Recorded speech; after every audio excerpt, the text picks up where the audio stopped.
नमस्कार, आप देख रहे हैं टीवी 9 राजस्थान। मैं हूं अम्बे श्रीवास्तव। 8 PM show. राजस्थान में विधानसभा चल रही है। विधानसभा में बजट पर चर्चा हो रही है और इस बीच बीजेपी के विधायक बाल मुकुंद आचार्य ने गाय माता को लेकर एक सवाल किया, जिस पर संबंधित मंत्री जवाब देने लगे, लेकिन वो बात बहस में बदल गई और बहस फिर पक्ष और विपक्ष की आ गई। जूली बाल मुकुंद की तरफ से, जो कि बीजेपी के विधायक हैं, उनकी तरफ से फील्डिंग करने लगे और उसके बाद कांग्रेस और बीजेपी के विधायकों में तू-तू मैं शुरू हुई।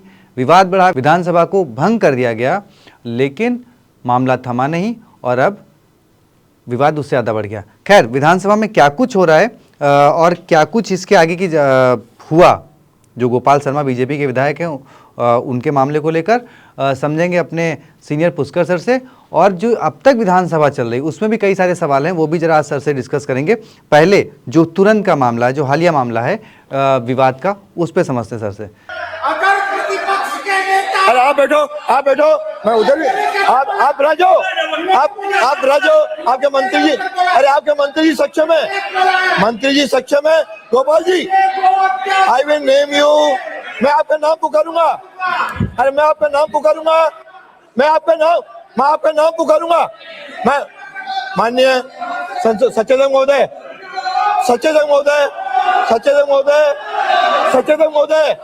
उसका बैठो, ठीक है।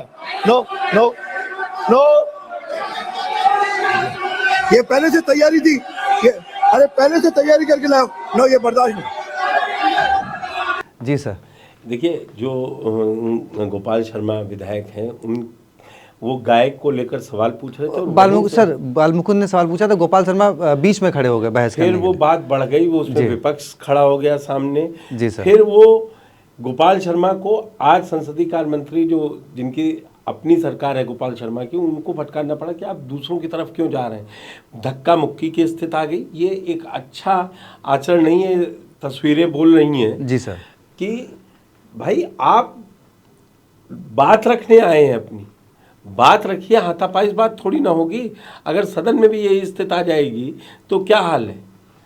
क्यों गए, कैसे गए, आप देखिए पूरा बजट सत्र केंद्र लोकसभा का इसी में हो गया कि खुद ओम बिरला ने कहा कि प्रधानमंत्री ना आए यहाँ पे, उन पे हमला हो सकता है। मतलब कितना बवाल चल रहा था। जी सर। इधर बीजेपी विधायक उधर पहुंच गए।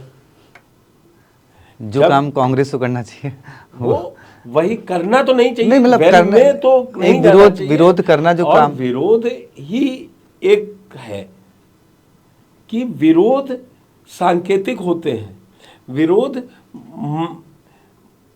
मनभेद करके नहीं कि जब मार देंगे, ये कर देंगे, धक्का मुक्की, ये सब, ये पढ़े लिखे लोग हैं, सदन है, सबसे बड़ी पंचायत। नहीं सर, पढ़े लिखे नहीं कह सकते ना, क्योंकि क्राइटेरिया नहीं है सांसद विधायक बनने का। वो नहीं, पढ़े लिखे नहीं, उनकी क्वालिफिकेशन है। इसको मजाक में मत उड़ाइए। ये लोकतंत्र की खूबी होती है कि उसमें पढ़ाई इसलिए नहीं रखी गई है। सुनिए मेरी बात जी।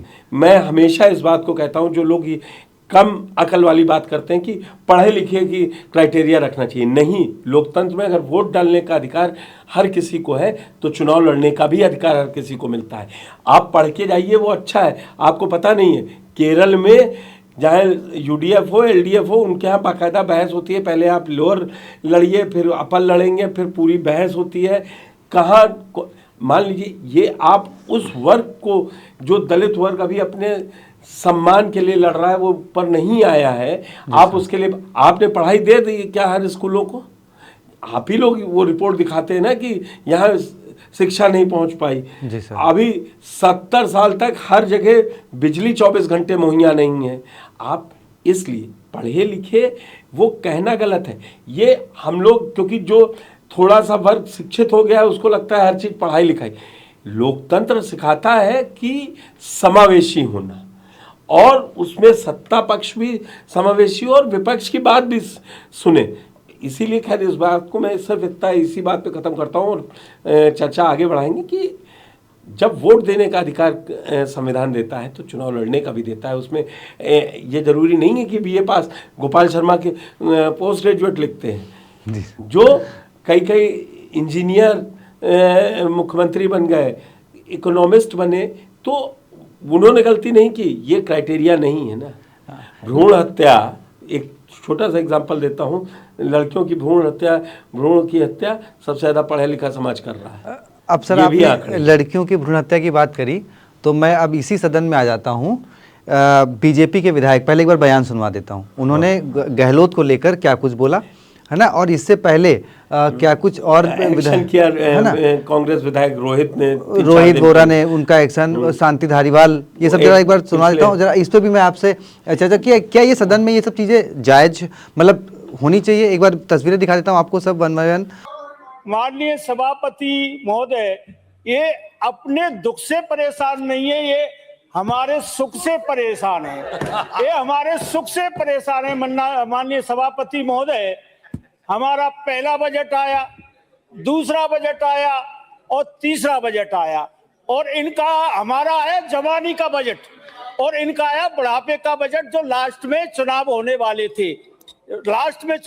वाले थे। सभापति महोदय, हमारा पहला बजट आया, पूरे राजस्थान ने सराहा, सबने स्वागत किया। दूसरा बजट आया, उसका भी स्वागत किया। तीसरा भी बजट आया, उसका भी स्वागत किया।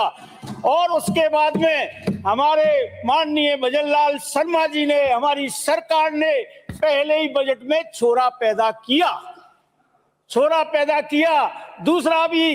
दूसरे बजट में भी छोरा पैदा किया और तीसरे बजट में भी छोरा पैदा किया। जो जवानी में छोरा पैदा करता है वो हमेशा काम में आता है।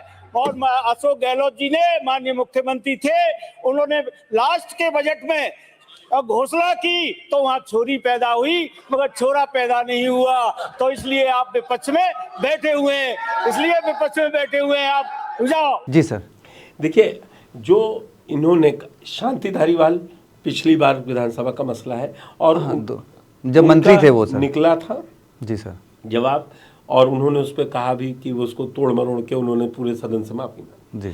लेकिन ये जो बीजेपी विधायक ने अशोक गहलोत पे लगाया है या रोहित वोरा कांग्रेस, ये आचरण ठीक नहीं है। फिर वो बड़ी पिक्चर में जाता है, कहीं सो रहे होते हैं सांसद तो कहीं वीडियो क्लिप्स देख रहे होते हैं, उस पे भी हुआ। आज का भी हुआ सर, जोगाराम जी बोल रहे थे और पीछे एक विधायक जी सो रहे थे बीजेपी के। ये बात बीजेपी की नहीं है, आप मैं सबकी वही ये नैतिक जिम्मेदारी स्वयं की है। हम अच्छे से रहे, हमारा आचरण ठीक हो, ये अम्बेश के लिए जरूरी नहीं कि HR आए, एडमिन आए या घर वाले आए, क्योंकि अगर हम बालिग हैं, हम हैं, तो ये हमको अपने आप में आवरण रखना है, छोटों को प्यार देना और बड़ों को सम्मान करना।